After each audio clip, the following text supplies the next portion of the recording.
नमस्कार मित्रांनो, स्वागत आहे तुमचं माझं आजच्या ब्लॉगमध्ये। रोज सारखं सकाळी उठलो आणि नंतर बसलो आपल्या दुकानात। त्यानंतर आपल्या बाजूचा श्रेयस बघा कसे डोळे चोळत चोळत एकदम झोपेतून उठूनच आला होता। त्यानंतर सरळ सरळ आपला दिसला ब्लॉगर मित्र, तो जिमवरून येत होता। त्यांनी पण त्याच्या ब्लॉगमध्ये आपल्याला घेतलं आणि आपण पण त्याला घेतलं। त्यानंतर तयार वगैरे होऊन गेलो देवीच्या मंदिरात। पहा किती छान सजावट वगैरे केलेली आहे, मस्तपैकी खूप छान दिसत होतं आमचं मंदिर। त्यानंतर मस्त देवीचं दर्शन घेतलं। घ्या तुम्ही पण घ्या सकाळी सकाळी देवीचं दर्शन। त्यानंतर आपल्या दुकानात काही सामान आणायचं, त्यामुळे आपली बुकाटी काढली आणि निघालो।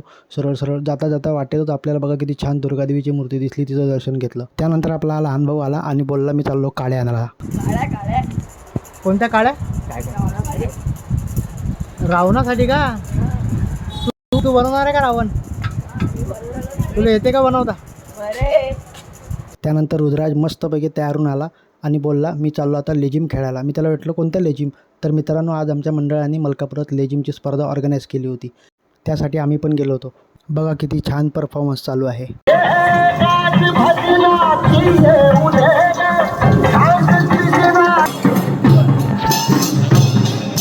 व्हिडिओ काढता काढता दिसला आपल्याला बुलढाणाचा आपला रील स्टार प्रतीक जावरे। मग त्या भावाला बी घेतलं व्हिडिओमध्ये।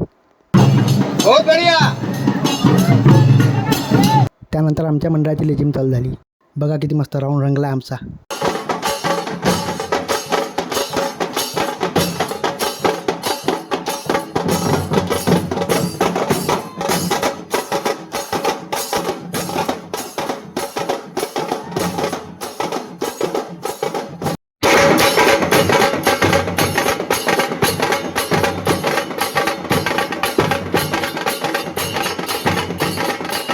त्यानंतर ते सर्व आटपून खूप वेळ झाला। मग सरळ घरी आलो, मंदिरात गेलो आणि मस्तपैकी देवीचं दर्शन घेतलं। घ्या तुम्ही सर्वांनी दर्शन घ्या। भेटू उद्याच्या ब्लॉगमध्ये। बाय।